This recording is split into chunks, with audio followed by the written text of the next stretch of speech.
Oi, pessoal, tudo bem?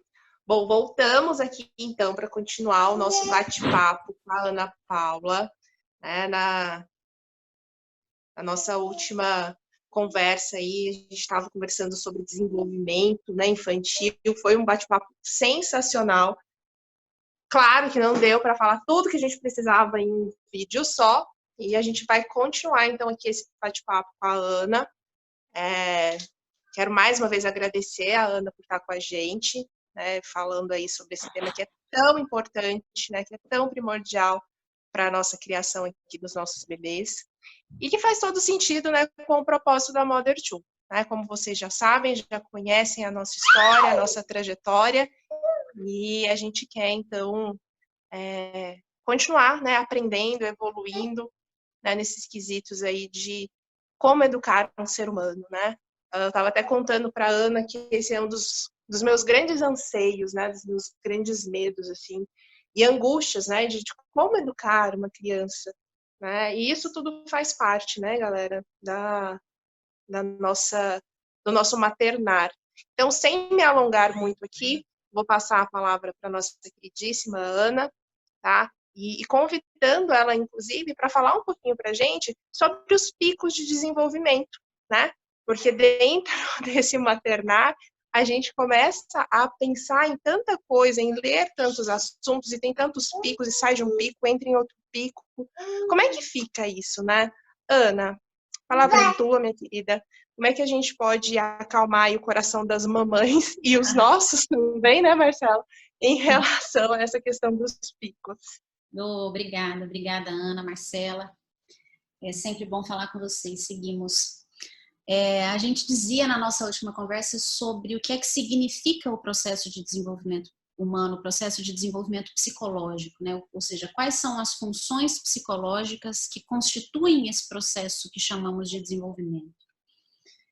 E aí, essa é uma angústia que sempre vem, né? Então, como eu também dizia, não há exatamente um consenso, não é toda a estrutura, não é toda a teoria psicológica que consegue identificar ou que decide nomear fases ou picos, como as pessoas imaginam, ao longo do processo de desenvolvimento, especialmente infantil. A minha fala com vocês, ela está fundamentada em uma estrutura que é a teoria histórico-cultural, e do interior da psicologia histórico-cultural, a gente percebe o movimento de desenvolvimento como um processo que se alterna entre momentos chamados de críticos e momentos chamados de estáveis. Então, o que significa isso? Significa que aquele processo de desenvolvimento, como a gente conversava no nosso vídeo anterior, né? Aquele processo de movimento que se dá a partir do encontro entre a biologia e a cultura, esse processo que avança, mas que também recua, é um processo, como a gente diz, revolucionário. Ele avança, mas em alguns momentos ele recua. Como? Né? Como eu dizia para vocês, assim, então, no primeiro momento de desenvolvimento de um bebê, quando o bebê nasce, um bebê recém-nascido, um bebê muito pequenininho, a possibilidade de comunicação, a possibilidade de encontro entre o bebê e os outros, entre o bebê e o meio externo, ela é absolutamente sensório-motora, como a gente diz, né? Então, ali, a percepção do bebê é o que está completamente aguçado, né? É o choro, é a vocalização, é o toque, é o cheiro. Então, esse é um grande momento crítico do desenvolvimento do bebê. O movimento da saída do útero e essa infância primitiva, essa primeira infância, como a gente diz, ele é então um movimento crítico, um momento crítico. Porque estabelece-se nesse momento essa possibilidade de relação entre o bebê e o outro, entre o bebê e a mãe, entre o bebê e as pessoas que circundam essa criança, a partir desta possibilidade sensório-motora. Né? Então, o cheiro, quando o bebê reconhece o cheiro, quando o bebê reconhece o som da voz daqueles que cuidam. Então, vejam, esse é um momento crítico e que às vezes a gente se habitua a chamar de pico. Nesse momento crítico, se inauguram novas possibilidades de relação com o outro e com o meio. Essas possibilidades inauguradas, a partir de um determinado momento, elas entram numa espécie de estabilidade. Então, é mais ou menos quando esse reconhecimento está colocado, quando você sabe mesmo que um choro significa uma coisa, outro choro significa outra coisa, né? Como é que você lida com a exploração do bebê, como é que ele reage num determinado ambiente, como é que ele não reage em outro ambiente, essas coisas se estabilizam, o que não necessariamente significa calmaria. Significa que esse encontro é um encontro que se ajusta e que se desajusta. Né? Por isso dos ciclos, né? Assim, né? Que a gente sente, né? Assim, então... Essa a gente sente e é real, ele tá acontecendo, né? Porque, veja, ao mesmo tempo que acontece com o bebê, acontece com as pessoas que circundam. Acontece com a mãe, acontece com o professor, acontece com o pai, acontece com os irmãos, né? Então, esse momento de estabilidade, ele culmina num outro momento crítico.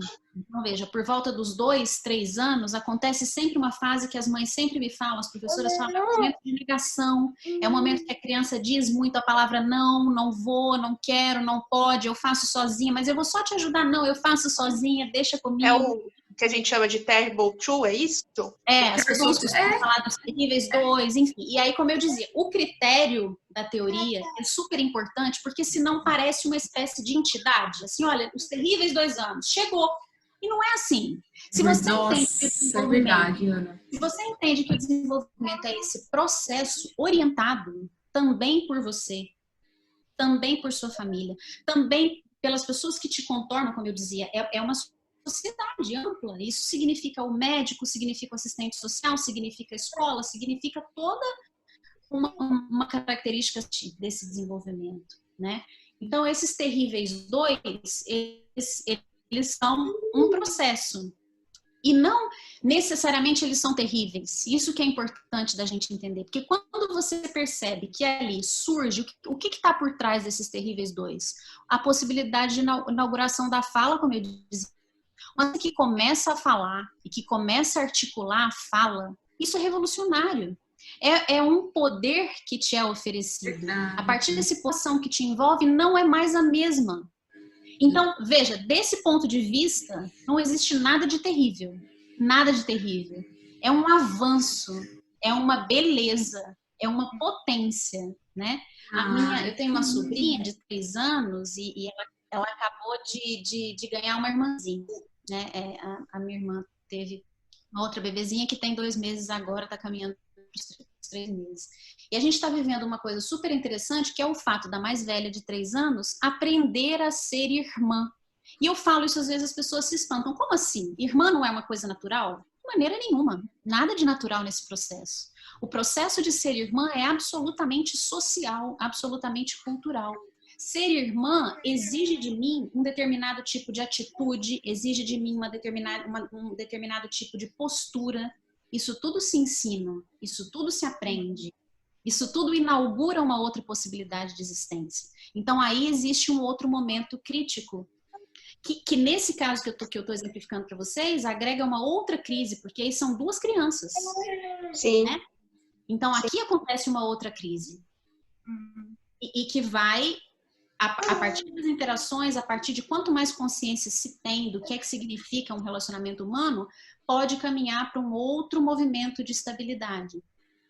Então, outras crises virão, o pensamento abstrato, o momento que a gente chama de pré-escolar, depois o momento escolar inaugura, ou seja, isso significa que a criança sai de um processo de pensamento muito sincrético, que é aquela criança mais sensório, motora, mais vinculada ao ambiente por meio da percepção direta, ela vai cada vez mais estabelecendo mediações de relação com esse meio. O pensamento deixa de ser absolutamente sincrético e vai cada vez ser mais simbolizado, vai ser cada vez mais mediado, até a gente chegar no momento mais ou menos localizado na adolescência, quando o nosso pensamento é completamente abstrato. A gente consegue conversar aqui por meio de uma função que a gente chama de abstração.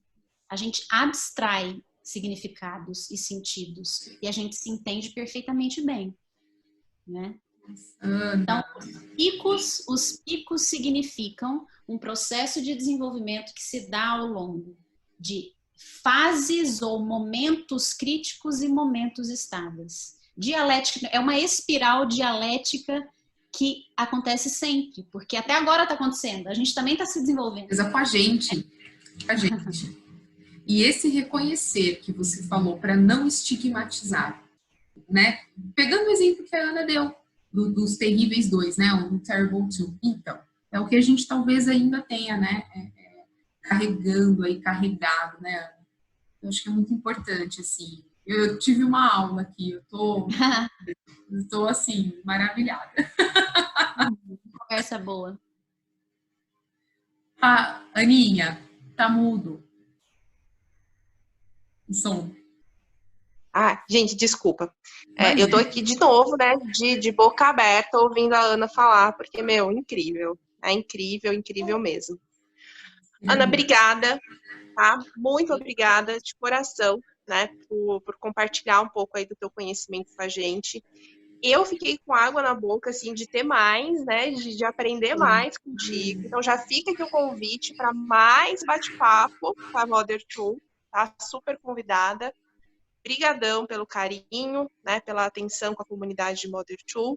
Quer deixar uma mensagem final para a gente encerrar o nosso bate-papo de hoje, Ana? Ana, divulga seus cursos, querida, que você tem cursos maravilhosos aí, né?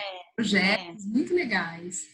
Eu quero mesmo agradecer a vocês mais uma vez, agradecer à comunidade Mother Two e dizer que sim, assim, né? Convidar vocês a também conhecer esses cursos ou espaços e conversas que eu tenho feito, e depois eu posso deixar uma listinha também para vocês e a gente ver a melhor maneira de divulgar e falar sobre isso. Mas talvez a mensagem final seja essa, assim, a minha convicção absoluta na potência do desenvolvimento, né? E na importância de que a gente fale sobre isso, de que a gente tenha mais clareza sobre isso. É um momento muito delicado, né, que a gente está atravessando enquanto sociedade, várias questões precisam ser repensadas e aqui também, urgentemente, é preciso que a gente repense a qualidade desses vínculos, o que é que significa a interação nesse momento, como é que a gente vai lidar com as crianças nesse momento. Então, eu acho que sim, como a Ana dizia, a gente tem muitas conversas boas e frutíferas que a gente poderia pensar sobre, né, inclusive sobre a escolarização, por exemplo, como é que se discute escola num momento como esse. Enfim, se vocês quiserem... Estou aqui à disposição para a gente falar sobre... não tenha dúvida. Queremos com certeza. Com certeza. Eu já estou com uma lista de coisa aqui para conversar com a Ana. Obrigada, menina. Obrigada. Querida, brigadão, viu? Um beijo. Beijo, menina. Até a próxima, comunidade Mother Two. Até a próxima.